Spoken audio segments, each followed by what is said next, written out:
Welcome back to the Enjoy the Walk podcast, ladies and gentlemen. I'm excited to kind of connect the dots here. If you guys have been with us since the beginning, we've been a huge advocate for SQAIRZ Golf and their shoes, and I'm sure if you followed us, you've watched our YouTube reviews of SQAIRZ Golf, and this is kind of connecting the dots of the SQAIRZ community, if you could say. Some professional players are really starting to get behind the SQAIRZ Golf shoe, and one of them being Camden Morrison, a Symetra Tour rookie from the Massachusetts area. I know she's not in the cold weather now, but she's still a representative of the Northeast, and we're happy to have her on the show. So Camden, thanks for joining us.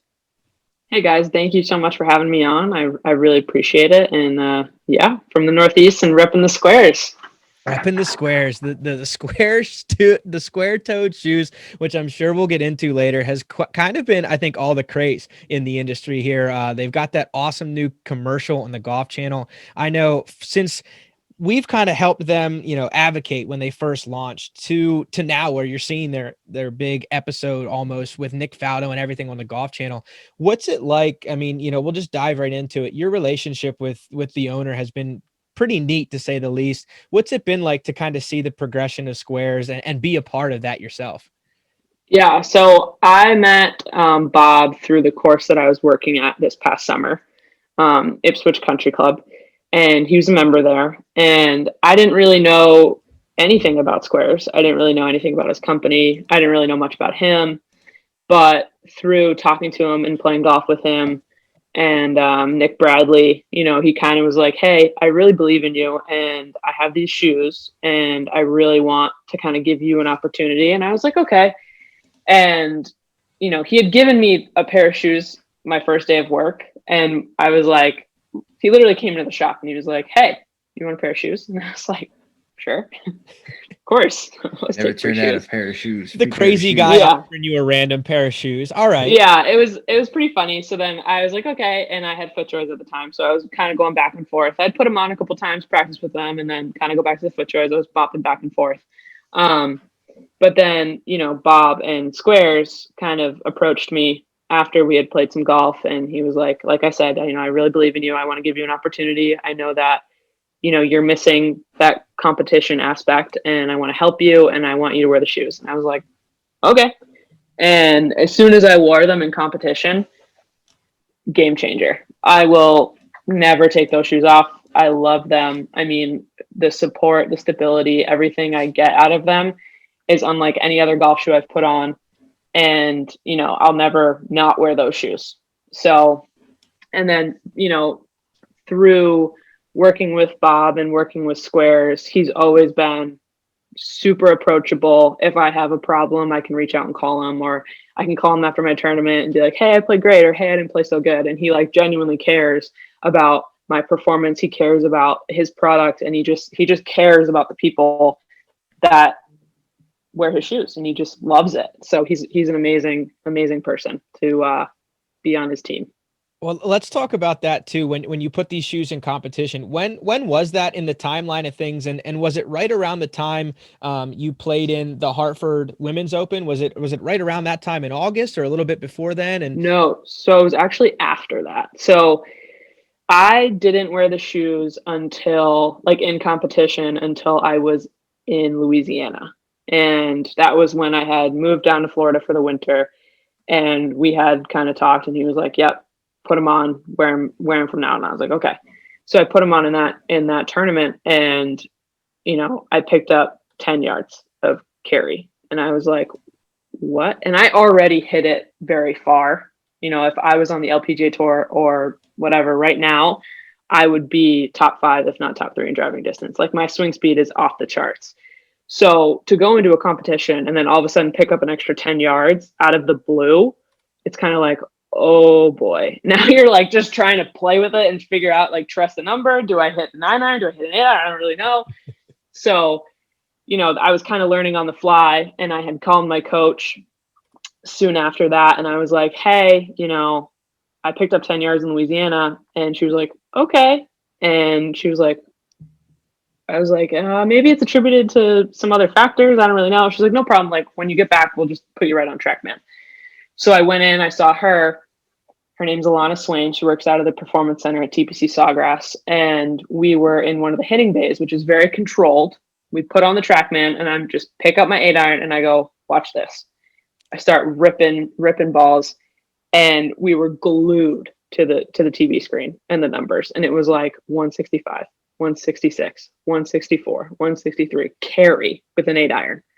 And she was like, "Well, wasn't Louisiana." And I was like, "I don't know what's going on."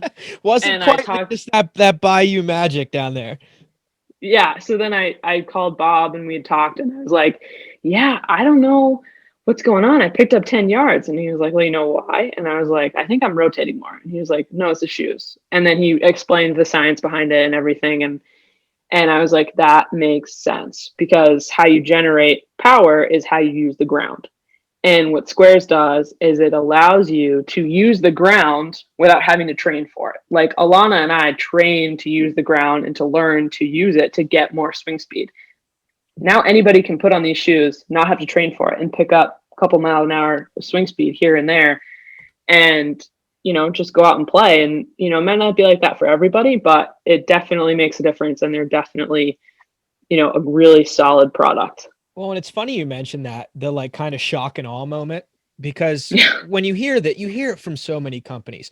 Oh, it'll give you this much yards. It'll give you that many yards. And it all sounds, gimmicky. It sounds like, all right, that might just be too good to be true. How many companies can release more drivers that give you an extra 10 yards every year? It just seems like, a little bit of, I don't know what other word to call it other than gimmick, but when you put the proof in the numbers, like you did with the TrackMan, it becomes astounding that something as simple as shoe design, and granted, it's not simple because there's a ton of science behind it, but something as simple as putting a different pair of shoes on creates a lot more stability and a lot more yardage in a golf game. It becomes wild to realize how minute differences can really change the entire golf swing and the golf numbers at the end of the day.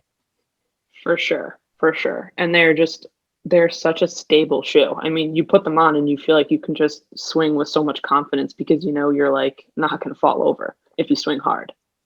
And I think that's a problem with a lot of shoes that you see today is they go more for the fashion rather than what's the basically what they're meant for. I mean, the game has turned into a lot of more on fashion, which is fine. I mean, I'm not knocking that, but again, when you're looking at performance based and you're like, all right, what's another factor that I can study and utilize within my game? If I say I've maxed out my bag, it's like, well, where else can I get it? What, say if you take the gym away from it and you're like, well, why don't I look at what's I'm putting on my feet?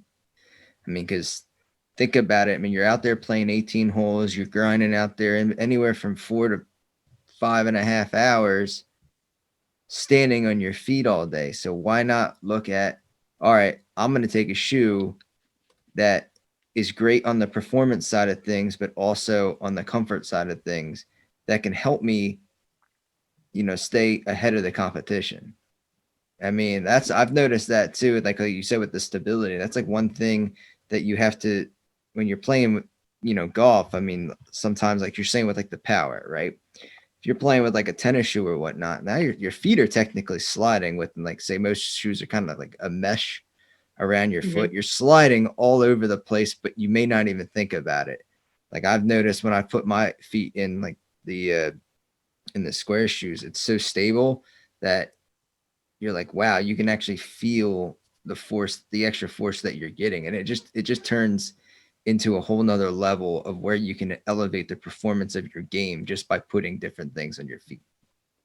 Yeah, absolutely. And I recognize the same thing. And that's why I said, I'll never not wear these shoes. These shoes are next level. I love it. I love it. Well, there's your guys, for everyone who's listening, there's your nice 15-minute intro / SQAIRZ product read / sales pitch for SQAIRZ. Let's unpack kind of the before story to how you kind of transition to wearing the shoes all the time and playing where you're at today. You weren't always that tour caliber player, and I think this is what kind of makes your story really awesome to hear and kind of hone in on is let's talk about the high school days and what led you up to playing competitive golf and how you're chasing it now. Where did you begin the love for the game, and how did it really all start down this journey? I'm laughing because it's so true. And it's funny because, truth be told, and I'm being 100% honest, when I was young, like in high school, I was bad. And I picked up a golf club when I was 12. And prior to that, I watched it on Sundays with my dad. And I was fascinated by golf. I was fascinated by the crowds. I was fascinated by, hitting something so small into a hole that was so small and so far away. I mean, I was fascinated by the beauty of all the golf courses. I was just so interested in it. And, my parents believed that they didn't want us to play sports until we got older. And it made sense because they just didn't want us to get burnt out. So when I was 12, my parents put me into a golf camp, and my dad sent me with a set of my great grandfather's clubs, which were woods and irons in a canvas quiver. So I show up and I'm trying to swing these clubs, and they're just so heavy. And one guy approaches me. He played on the PGA Tour. His name was Jim Hallett. He was helping at that junior clinic that day. And he goes, "Your swing is amazing." Mind you, I had not made contact with a ball yet. And we were about half an hour into this clinic. And I looked at him and I was like, "What are you talking about?" And he was like, "No, you don't understand. You have a natural golf swing. Like you have so much potential." He's like, "I want to give you a free lesson." And I was like, "Okay." And he was like, "Let's call your mom." So I called my mom and I was like, "Hey mom, like this guy wants to give me a free golf lesson." And she was like, "Okay, well, let's meet him. Let's talk to him and see what this is all about." So then that was kind of what really started to get the ball rolling. And I had always said at 12, I was like, "I'm going to be a professional golfer." And both my parents were like, "Okay, kid, do your thing." Now, I didn't come from a family with money. I didn't grow up at a country club. I got my ability to practice and play at courses by getting jobs there. So I got my first job when I was 13. I was shagging balls for the head pro during his clinics so that I could hit balls and practice and do all that. And then I started cleaning carts at that course. And, my parents would drop me off at 8 o'clock in the morning and they wouldn't pick me up until the sunset. Like I was there all day long. And keep in mind, I was not very good. I just loved it. I just loved being there. I loved being out there. And, in high school, I started to get a lot better. I still wasn't that great. I played on the men's team because Millis High School didn't have a girls team. And, I never made it to a state championship. I never qualified. I would always go out and choke and shoot like 99 and miss it by 1 and like, just like, what is going on? But I was always really strong and I would always hit it really far. So now I got my opportunity to play at Franklin Pierce University because the golf coach was starting a women's program, and he happened to be walking by the 9th green as I was coming down the fairway, and I hit a sand wedge from like 92 yards and I ripped it back like 6 feet, and he wasn't even there. He was there to see somebody else, and he saw that and he was like, "Oh my God." And then he looked my name up and I like finished probably close to dead last, like shot another 98 or something. But he reached out, and at the time I had only had one other offer, and it was to a Division III school. And he had called me and he's like, "Hey, I really believe in you. I think you have a ton of potential. You hit it so far, you're so strong, and I want to give you a chance." And I was like, "Okay, sure." So I went to Franklin Pierce, played my freshman year. My average was about 86. I didn't really do much. But when we had our end of year meeting, he was like, "Listen, Camden," he's like, you have the potential. You just need to play more." I was a range rat. He was like, "You need to play more. Something needs to change, and you need to learn course management, and you need to learn when to hit your driver and when to not hit your driver, pretty much." Because I just wanted to hit it as far as I could.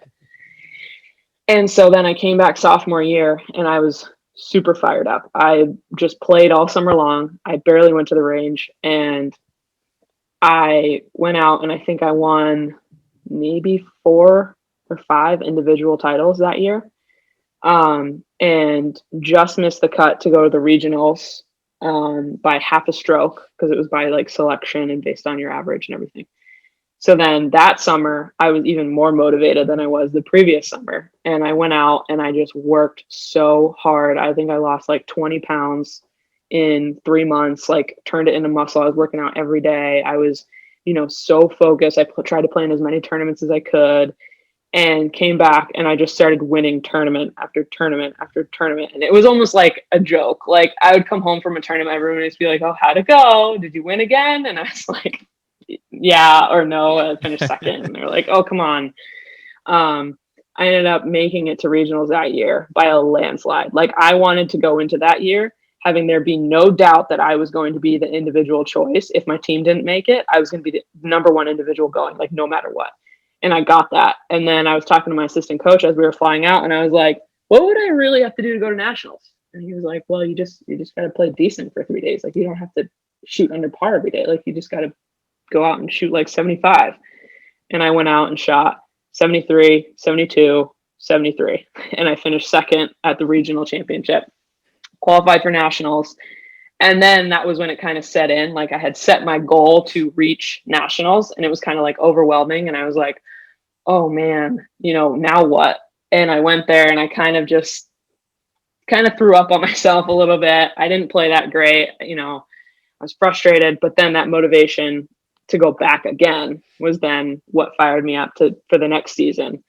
My team ended up winning the conference. So my whole team went to regionals that year. I went to nationals again. And then I ended up finishing, top 15, I think, my senior year. So, I just put in the work. Like, I just wanted to be better, and I just kept grinding, and I never stopped believing in myself. And even to this day, I've never stopped believing that I was going to get to the LPGA Tour and be successful. So that's the name of the game, is just really believing in yourself and then putting in the work. That fires me up so much. Like, you talk about a transition of not like a 10-year grind, but like literally from 2014 to basically the middle of 2016, you're talking about a night and day difference as a golfer, and not just on the course. Like you said, you changed your physique, you changed the way you approached basically a lifestyle. That is so incredible to me. And you hit on so many points there, and kind of what I want to go back on. You talked about being a range rat, and then all of a sudden you started playing more, and then obviously you got in the gym, and then you started talking course management too. There were so many things that you changed all at once. Was there any point in time that you looked at it and said, like, this is foreign to me? And was that the point to make it foreign, or was it just kind of like an idea of, this is what it takes, and this is what it's going to have to do to make myself that great player that wants to chase the LPGA Tour? Well, like I said, I mean, I've always wanted to play on the LPGA Tour. That's always been what I wanted to do. And I feel like when you're an athlete in any sense of any sport, you watch other professional athletes. You grow up watching other professional athletes, and you look at them and you look at their practice, you listen to their interviews, you're into it. And I think in the back of your mind, what it takes, like, what you have to do, but then it's about, okay, am I going to do it? Am I willing to do it? Am I willing to make those changes? Am I willing to work out every day? Am I willing to change my diet? Am I willing, all those things. So I think that's what can be a big separating factor for anybody, is that, in the back of your mind, you know what you got to do. Now, are you willing to do it? Like, how far are you willing to go to get it? Yeah, I think that's spot on. That is spot on. Cause like the key word that you said right there was athlete. I mean, at the end of the day, we're athletes, and this sport is becoming more of an athletic sport than people realize. I mean, you need to put time on and off the course in order to get to where you want, and you got to have a goal, a mindset and a goal, like a determination. I mean, like you're just saying, you were sun up to sundown at courses, you were on the range, and then you're like, all right, well, I'm doing all these, but what I know where I'm going to be. What's the next step? And you're like, one thing that really stuck out to me is the fact that you're like, I'm just going to play more. Because you can be, I've said this to like multiple friends and I, that like we're trying to develop our games and get better. We're always trying to get better, right? And it says, like, to me, when you hit the range is for fundamentals. But what really makes you a golfer is going out and playing on the course as much as you can, because you're going to learn so much there on the course, because that's where you learn the score. If you want to work on kind of the actual swing itself and the fundamentals, that's where you hit to the range. But if you want to get to the next level, because you're going, at the end of the day, the name of the game is get the ball in finishing 18 holes with the least amount of shots possible. That's it. Don't matter how you get there, just that's how you want to do it. So getting out there and going out and playing golf and learning the score is like what you said right there, is like, I'm just going to play more. You're doing everything else with it, but playing more just is like the jump start right there. And I mean, that's kind of how I mean, listen, I'm no great golfer out there, but I've noticed when I've played a lot more, I found out more ways on how to get the ball, have my score drop significantly than what I was putting up numbers. Cause I was the same way, when I started like 5 or 6 years ago, learning this score, I was shooting like high 80s, high 90s, even triple digits. And then the more I played, the more I figured out how to score and the lower my scores dropped.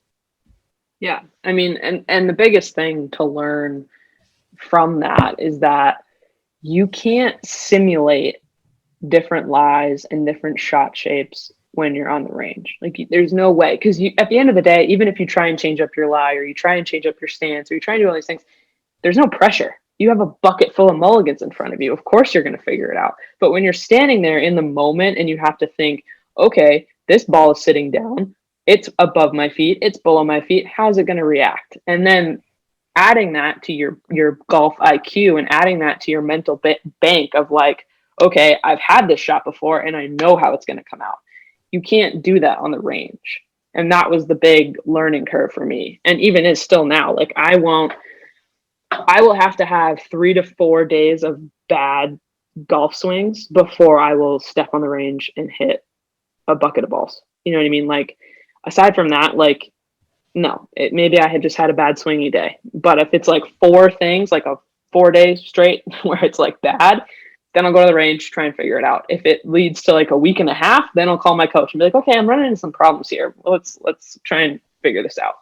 But aside from that, like if you want to improve your scores and you want to get better as a player, whether you're an amateur or, aspiring pro, or you want to play in college, like whatever it is, you have to play. You have to get out on the course.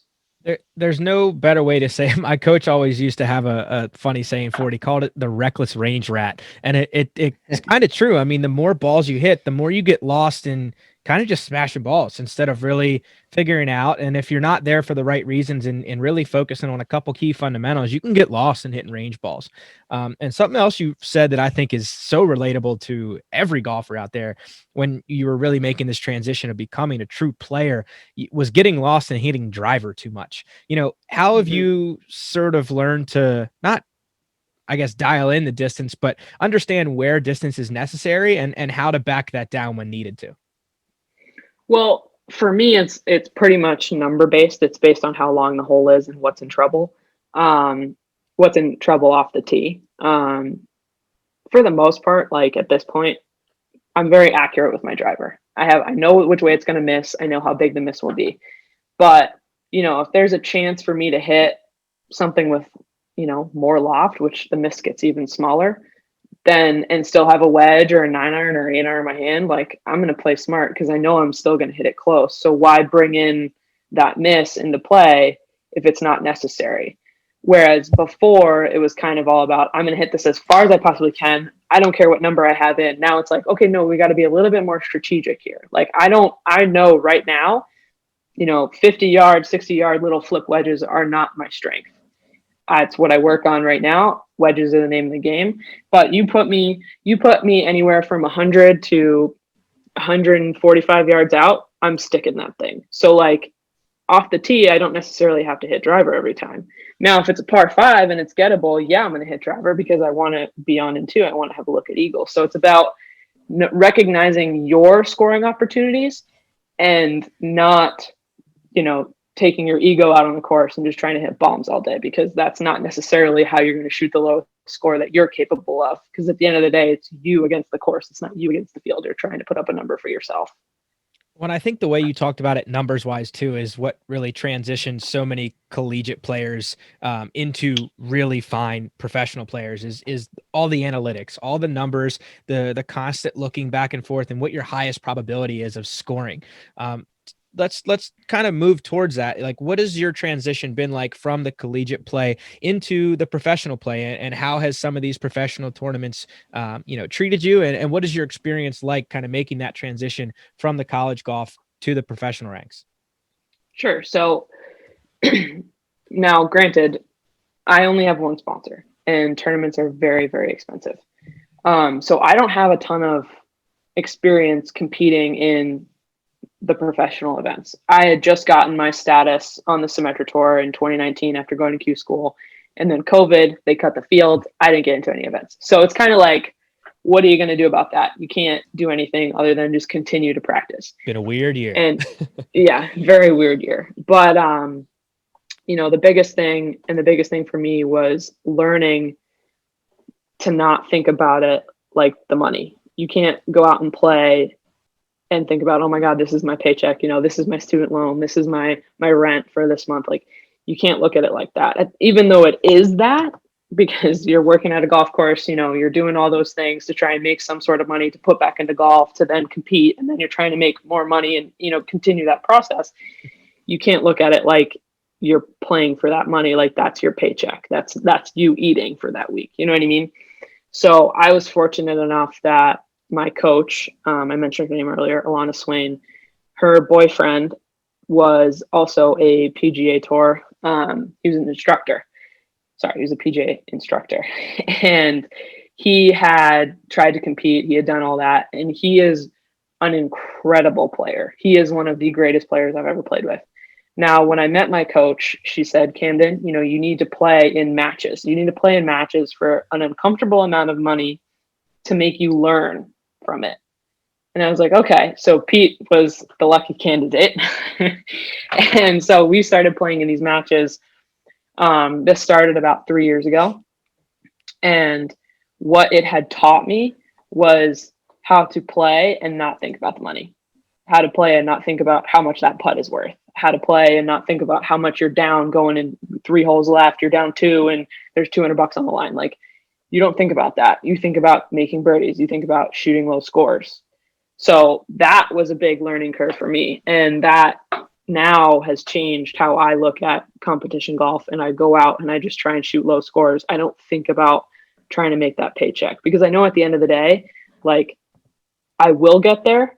I just have to be patient, and I just have to continue to put in the reps and get the experience in the tournaments and do that. So I was fortunate, and I feel very fortunate that I have both Alana Swain and Pete to help me learn those lessons and to help me make that transition a little bit easier. Now it's, you know, I just go out, like I said, I just go out and play in my tournaments and I do my thing. But yeah, that was the big learning experience for me. Well, there's something to be said about having that almost comfort of just going out there and being able to do your thing, because there's a lot of people that get hung up in that step alone, making that transition from not being able to, you know, really put aside the pressure and put aside the ability to say, wow, this is worth so much money. You know, this matters more than a normal golf shot. And at the end of the day, it doesn't. A golf shot's a golf shot. And that's, it's incredible to hear you kind of approach it from the way you do and say you've gotten over that hump and just being able to go play your golf game now. And that to me is exciting as a other competitive player. And I know Dante can kind of confirm the same thing. Once you get over that, the world's kind of at your fingertips as far as what you can go accomplish on a golf course. Yeah. My kind of new mentality is like, well, if I don't play well, I'm not going to die. So it's okay. You've always got tomorrow after a bad round.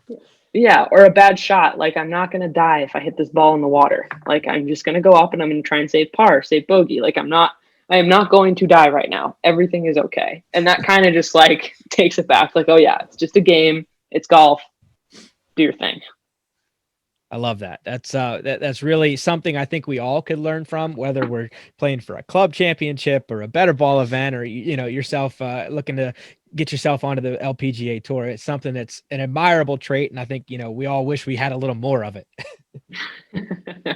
Takes a while. It takes a lot of patience above anything else to learn that one. But there's that 10,000 hour rule. And I think that that's probably one of the biggest ones. So take us through kind of the future outlook. I know you said you only have one current sponsor, and that can be tough when trying to make it out in the either Symetra tour or getting yourself onto some Monday qualifier events. What's the outlook look like for 2021 if we have a semi-normal year? No one really knows what, you know, the full scope of 2021 is going to look like, but what's the, you know, greatest outlook? What's your hope, you know, highest achievement hopes of 2021, getting into as many tournaments as you can, and what does that might look like, and where can people go to support you even through this journey? So right now, what I am focusing on is some LPGA Monday qualifiers that are in January. I kind of look at my season as like one thing at a time. I focus in on that. I think about that course, try and whatever it's going to take to shoot the lowest number possible to then get into that event. So that's what I'm focusing on. Ideally, yeah, I want to play in as many Symetra Tour events as I can because, you know, at the end of the day, the goal is to compete and be successful on the LPGA Tour. So you got to go through the Symetra Tour to get there. So right now, like I said, those two LPGA Mondays are middle of January and then the end of January. And then after that, there's a bit of a break before the Symetra Tour really kicks off. You know, people, if they do take an interest and they want to follow, I post a lot of stuff on Instagram and a lot of stuff about my story on Instagram. And that's SQAIRZ Golf.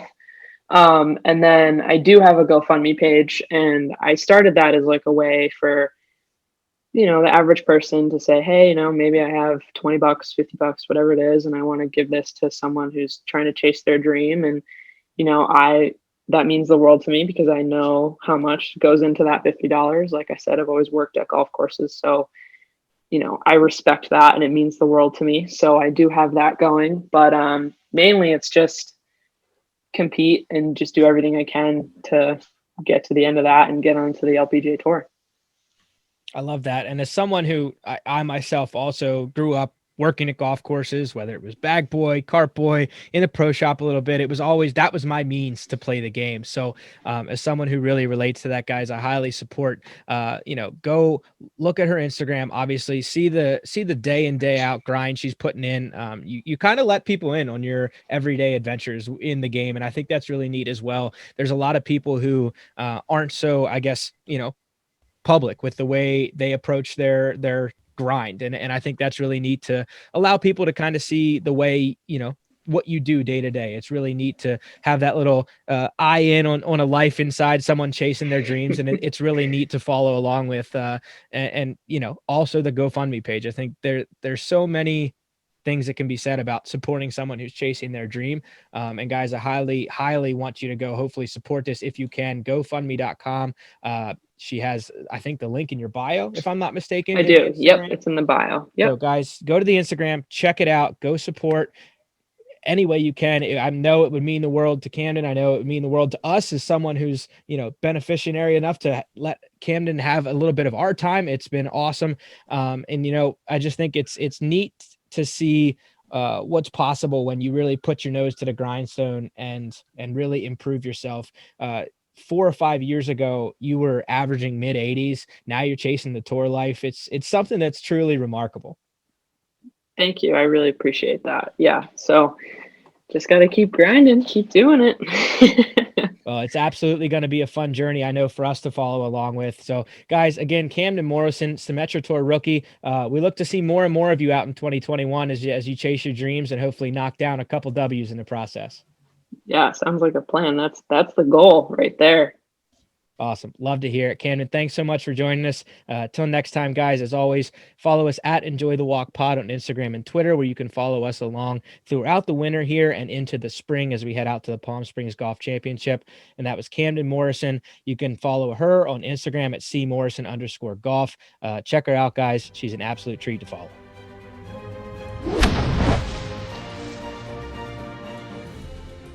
That's the stuff. One shot at a time.